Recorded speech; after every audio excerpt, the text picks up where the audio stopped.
La discipline personnelle, c'est la clé invisible qui sépare ceux qui rêvent de ceux qui réussissent. Ce n'est pas une qualité magique, mais une habitude forgée par la répétition, la clarté et le courage. Être discipliné, c'est choisir d'agir même lorsque l'envie s'efface, c'est faire ce qu'il faut, non pas ce qui est plaisant. Beaucoup cherchent la motivation, mais la vraie force naît de la régularité. La discipline, c'est l'art de se dominer soi-même, ses pulsions, ses distractions, ses excuses. C'est une promesse silencieuse que l'on fait à sa propre vie. Je ne céderai pas tant que je n'aurai pas accompli ce que j'ai décidé. Elle se construit chaque jour, dans les détails, se lever malgré la fatigue, terminer ce qu'on commence, apprendre même quand personne ne regarde. Elle transforme les faiblesses en force, la paresse en mouvement, le chaos en clarté. La discipline n'est pas une contrainte, mais une libération. Elle libère de l'instabilité, de la procrastination, de la dépendance à la motivation éphémère. Comprendre la discipline, c'est comprendre que la liberté ne vient pas de faire ce qu'on veut, mais de maîtriser ce qu'on fait. Celui qui se contrôle lui-même détient un pouvoir que rien ne peut lui ôter. C'est la base de toute transformation personnelle. Sans elle, la connaissance reste stérile, les rêves s'éteignent, et les promesses faites à soi-même se dissolvent dans le temps. Mais avec elle, chaque jour devient une marche vers la victoire. La discipline personnelle, c'est donc bien plus qu'une habitude. C'est une philosophie de vie, une manière d'être au monde. Elle ne s'impose pas, elle s'apprend. Et quand elle devient naturelle, elle ouvre toutes les portes que la peur et la paresse avaient verrouillées. Avant de développer une discipline solide, il faut d'abord apprendre à se connaître. Beaucoup de personnes rêvent de changer leur vie, de devenir plus productives, plus fortes mentalement, mais elles ignorent totalement d'où elles partent. C'est comme vouloir traverser un océan sans savoir où se trouve la rive de départ. Identifier son niveau de discipline personnelle, c'est se regarder en face, sans masque, sans excuse, et se poser les questions que l'on évite d'habitude. Sommes-nous vraiment maîtres de nos journées, ou simples spectateurs de nos impulsions ? Combien de fois avons-nous promis de commencer un projet, demain, sans jamais le faire ? Combien de fois avons-nous laissé la fatigue, la peur ou la distraction prendre le contrôle de nos décisions ? Ces réponses, parfois inconfortables, sont pourtant la fondation du changement. La discipline commence toujours par une vérité. On ne peut pas améliorer ce que l'on refuse de voir. Michael Wilson explique que chacun possède un niveau de discipline unique, façonné par ses habitudes, son environnement et ses croyances. Certains ont appris très tôt à se structurer, à se fixer des objectifs, à résister à la tentation. D'autres, au contraire, ont grandi dans le désordre, l'improvisation ou la gratification instantanée. Mais peu importe d'où l'on part, la discipline se construit, elle ne s'hérite pas. Pour savoir où l'on en est, il faut commencer par observer ses comportements quotidiens. À quelle heure te lèves-tu ? Combien de temps passes-tu sur ton téléphone sans raison ? Combien de fois repousses-tu une tâche importante sous prétexte d'attendre le bon moment ? Ce sont ces petits détails qui révèlent ton rapport à la discipline. La majorité des gens pensent qu'ils manquent de motivation, alors qu'en réalité ils manquent d'organisation et de clarté. Une bonne méthode pour mesurer ton niveau de discipline consiste à tenir un journal de bord pendant 7 jours. Chaque soir, note ce que tu as accompli, ce que tu as repoussé, et pourquoi. Très vite, tu verras des schémas apparaître. Les excuses répétitives, les moments de faiblesse, les heures de productivité maximale. Ce simple exercice agit comme un miroir. Il te montre non pas la personne que tu prétends être, mais celle que tu es réellement quand personne ne te regarde. Identifier son niveau de discipline, c'est aussi comprendre son rapport au confort. L'esprit humain cherche naturellement la facilité, le canapé plutôt que le livre, la distraction plutôt que la concentration. Être discipliné, c'est accepter de nager à contre-courant de cette nature. C'est dire non à la satisfaction immédiate pour obtenir quelque chose de plus grand plus tard. Et pour mesurer ta force intérieure, observe ta capacité à tolérer l'inconfort. Chaque minute passée à faire ce qui est difficile renforce ton endurance mentale. Mais il ne s'agit pas seulement de repérer ses faiblesses. Il faut aussi reconnaître ses points forts. Peut-être es-tu constant dans certaines activités sans même t'en rendre compte. Tu t'entraînes régulièrement, tu tiens une routine, tu gardes tes engagements.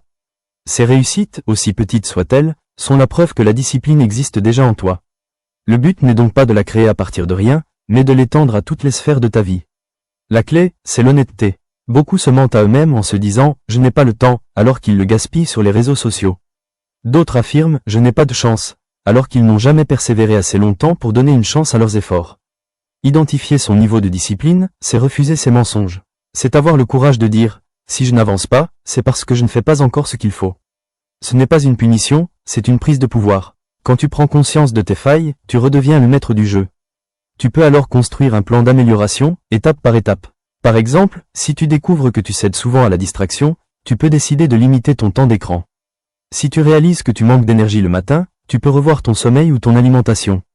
Chaque petit ajustement renforce ton système intérieur. Cette auto-évaluation ne se fait pas une seule fois.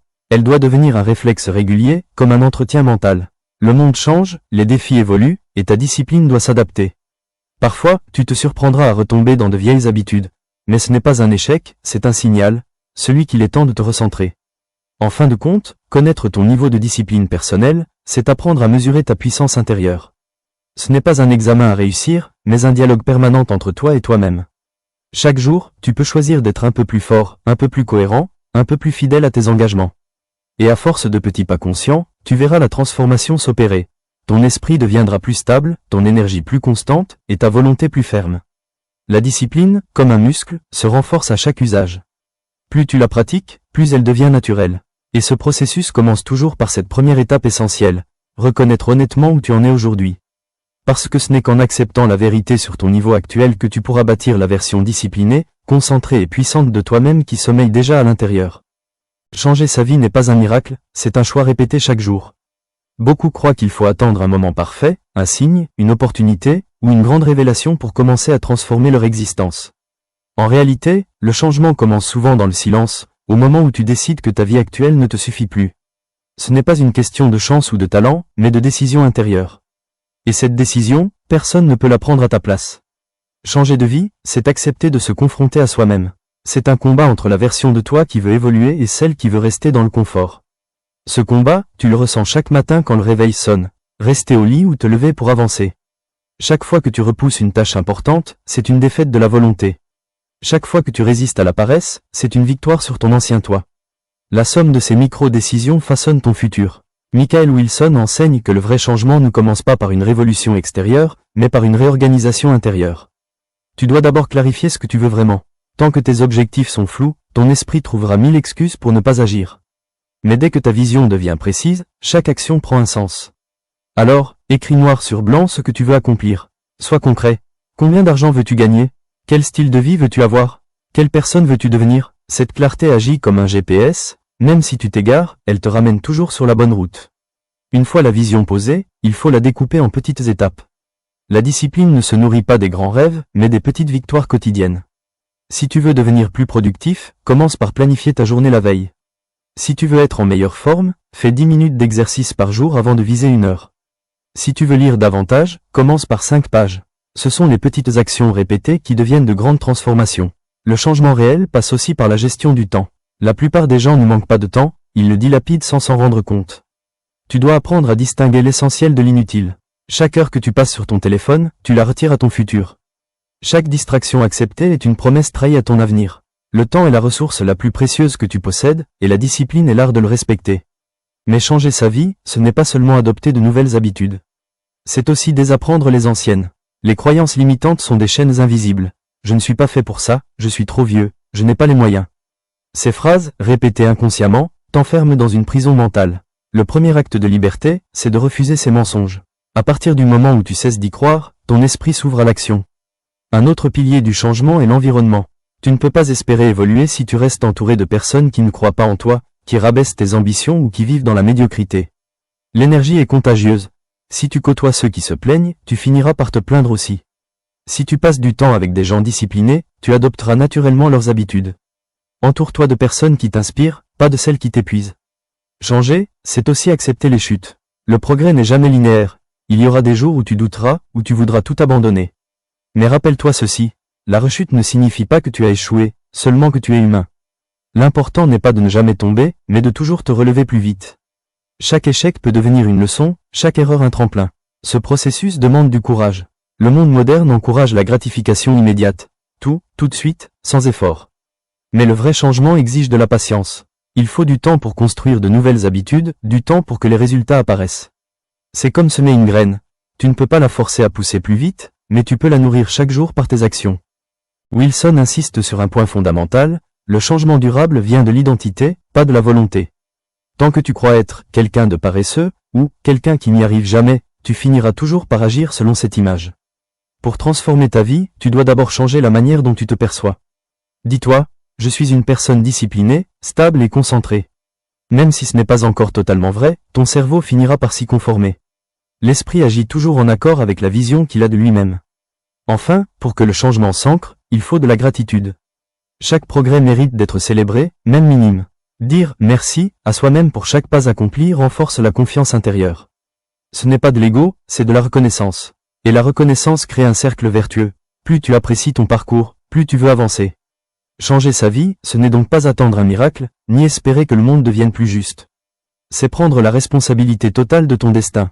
C'est comprendre que chaque jour t'offre une nouvelle page blanche, et que ta discipline est la plume avec laquelle tu écris ton histoire.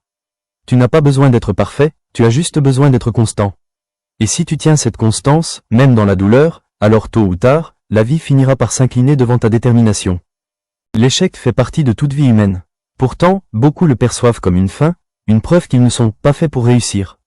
En réalité, chaque chute cache une leçon, chaque défaite contient un message. Ceux qui atteignent le sommet ne sont pas ceux qui n'échouent jamais, mais ceux qui ont appris à transformer leurs échecs en énergie pour continuer. Retrouver la motivation après une défaite, c'est comme rallumer une flamme éteinte par le vent. Cela demande calme, courage et conscience. Le premier réflexe face à un échec, c'est souvent la fuite. On veut oublier, se distraire, se convaincre que ce n'était pas si important. Pourtant, c'est justement à ce moment-là qu'il faut affronter la réalité. Prends le temps d'analyser ce qui s'est passé. Qu'as-tu mal évalué? Quelle erreur as-tu répétée? Quelle émotion t'a aveuglé? Cette introspection n'est pas un jugement, mais une forme de guérison. On ne progresse pas en s'auto-flagellant, mais en observant avec lucidité. L'échec n'est pas une condamnation, c'est un miroir.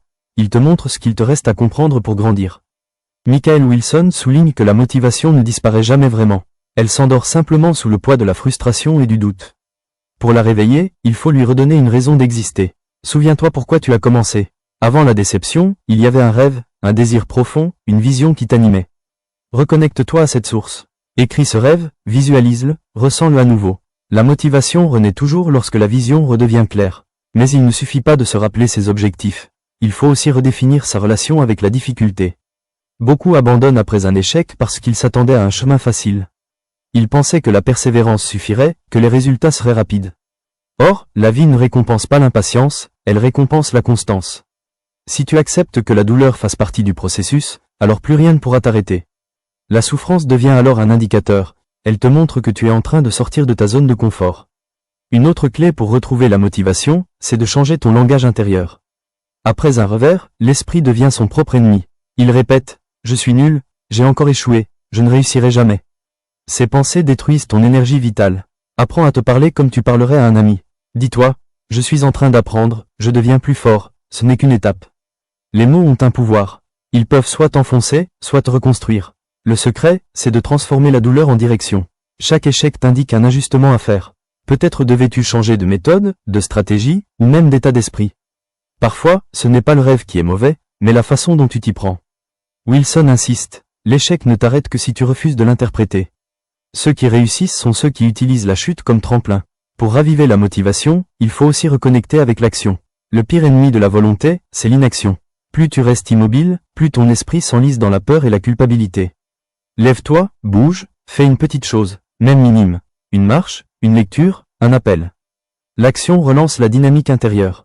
Tu n'as pas besoin d'attendre d'être prêt pour agir, c'est en agissant que tu redeviens prêt. Wilson explique également que la motivation se nourrit de la gratitude. Quand tout semble s'écrouler, force-toi à remarquer ce qui reste. Ta santé, tes capacités, ton expérience, ta détermination. Remercie-toi d'avoir essayé. Remercie la vie de t'avoir montré où tu devais progresser. Ce regard positif transforme la frustration en sagesse. Chaque gratitude rallume une étincelle dans le cœur, et cette étincelle finit toujours par devenir flamme. Retrouver la motivation, c'est aussi changer sa perception du temps. Beaucoup abandonnent parce qu'ils se comparent à ceux qui vont plus vite. Mais le rythme de ta réussite t'appartient. Certains fleurissent en 1 an, d'autres en 10. L'important, c'est de continuer à arroser ta graine, même quand rien ne pousse encore. La patience est une forme de foi, la foi que tes efforts finiront par porter leurs fruits. Tu dois aussi apprendre à pardonner, te pardonner à toi-même. Le passé ne peut pas être changé, mais il peut être compris. Ce que tu considères comme une erreur aujourd'hui sera peut-être, demain, la base de ta réussite. Regarde les grands leaders, les inventeurs, les artistes. Tous ont connu des échecs cuisants avant d'écrire leur légende. Leur secret n'était pas le génie, mais la persévérance. Ils ont continué quand plus rien ne les soutenait, parce qu'ils croyaient encore un peu, même dans le noir. Et enfin, souviens-toi que la motivation n'est pas une émotion constante. C'est une flamme qui vacille, mais ne s'éteint jamais totalement. Certains jours, tu seras plein d'énergie, d'autres, tu n'auras envie de rien. C'est normal, la discipline sert justement à te porter dans ces moments-là. C'est elle qui te garde debout quand la passion s'endort. Si tu continues à avancer, même lentement, la motivation reviendra naturellement, plus forte, plus pure. Ainsi, retrouver la motivation après un échec, ce n'est pas seulement rallumer un feu, c'est comprendre comment ne plus le laisser s'éteindre. C'est faire la paix avec le passé, reprendre confiance en son pouvoir personnel et accepter que chaque chute est une préparation au prochain sommet. Car la vérité, c'est que la vie n'essaie pas de te punir quand elle te fait tomber. Elle t'enseigne simplement à devenir plus fort pour porter le poids de tes futurs succès.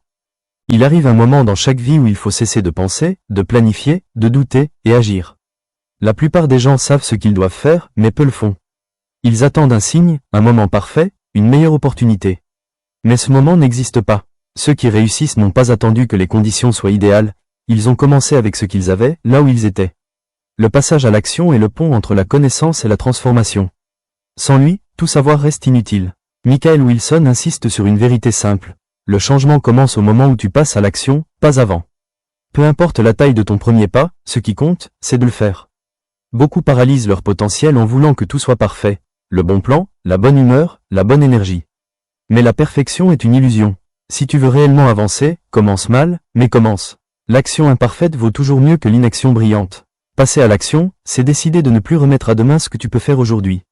C'est briser la boucle de la procrastination qui te maintient dans l'attente. L'attente est confortable, mais stérile. Elle te donne l'illusion de te préparer, alors qu'en réalité, elle t'éloigne de ta propre puissance.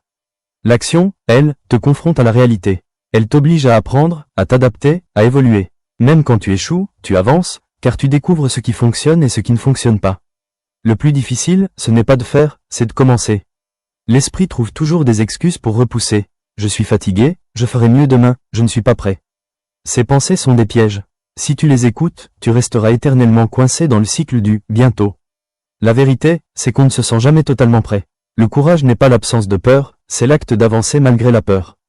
Pour passer à l'action, il faut aussi simplifier. Trop de gens se perdent dans les détails. Ils veulent le meilleur matériel, la meilleure stratégie, le bon contexte. Ce perfectionnisme cache souvent une peur d'agir. Commence petit, fixe-toi une tâche claire et fais-la immédiatement. Écris une page, envoie un message, fais une marche, lis 10 minutes. Peu importe l'action, elle en appellera une autre. Le mouvement crée le mouvement. Plus tu agis, plus ton esprit s'habitue à avancer, et moins la peur a de place. Wilson explique que l'action a un pouvoir magique, elle crée l'énergie qu'elle semblait nécessiter. Tu crois devoir être motivé pour agir, mais c'est l'action qui génère la motivation. Chaque tâche accomplie t'apporte une dose de satisfaction, et cette satisfaction nourrit ton envie d'en faire plus. C'est une spirale ascendante. Plus tu bouges, plus tu gagnes en confiance, et plus tu te sens capable. Mais pour que l'action soit durable, elle doit être guidée par un but. Agir sans direction, c'est comme courir sans savoir où tu vas. Tu t'épuises sans progresser. Prends un moment pour revoir ta vision. Qu'est-ce que tu veux vraiment accomplir? Pourquoi veux-tu le faire? Quand ton « pourquoi » est fort, plus rien ne peut t'arrêter. Chaque difficulté devient un test, pas une barrière. Ton esprit comprend alors que chaque effort a un sens. L'un des secrets du passage à l'action est aussi de s'engager publiquement ou mentalement. Dis-toi, je le fais aujourd'hui, pas demain. Fais une promesse à toi-même. Ou mieux encore, partage ton engagement à quelqu'un de confiance. Cet engagement agit comme une encre. Il t'oblige à tenir parole. Le cerveau humain déteste la dissonance entre ce qu'il dit et ce qu'il fait. Utilise cette loi psychologique à ton avantage. Il faut aussi comprendre que l'action ne garantit pas le succès immédiat, mais elle garantit la progression. Chaque tentative, même imparfaite, te rapproche de ton objectif. L'inaction, elle, t'en éloigne à coup sûr. Wilson le dit clairement, ceux qui réussissent ne sont pas forcément les plus intelligents, mais les plus constants. Tant que tu avances, même à petits pas, tu gagnes. Passer à l'action maintenant, c'est accepter que la vie ne changera pas toute seule. C'est toi qui dois être le déclencheur du mouvement. Le monde n'a pas besoin de plus de rêveurs, mais de plus de faiseurs. Cesse d'attendre la motivation parfaite, crée-la en te mettant en route. Même si tu tombes, même si tu doutes, avance. Car chaque pas que tu fais t'éloigne de la stagnation et t'approche de la version de toi que tu veux devenir. Et si tu veux un symbole fort, commence aujourd'hui, pas lundi. Lundi n'existe que pour ceux qui remettent leur vie à plus tard. Ceux qui changent vraiment n'ont pas besoin d'un jour spécial, ils créent leur propre départ. Alors, ferme les yeux, respire, et décide. Décide que maintenant, c'est le moment. Que ton futur ne mérite plus ton attente, mais ton action. Le pouvoir de ta transformation est entre tes mains. Tu peux choisir de rester le même, de repousser encore, ou tu peux faire ce premier geste, même minuscule, qui changera tout. Le monde n'attend qu'une seule chose, que tu te lèves et que tu passes à l'action. Abonnez-vous pour plus de contenu puissant sur la motivation, la réussite, la discipline et la croissance personnelle.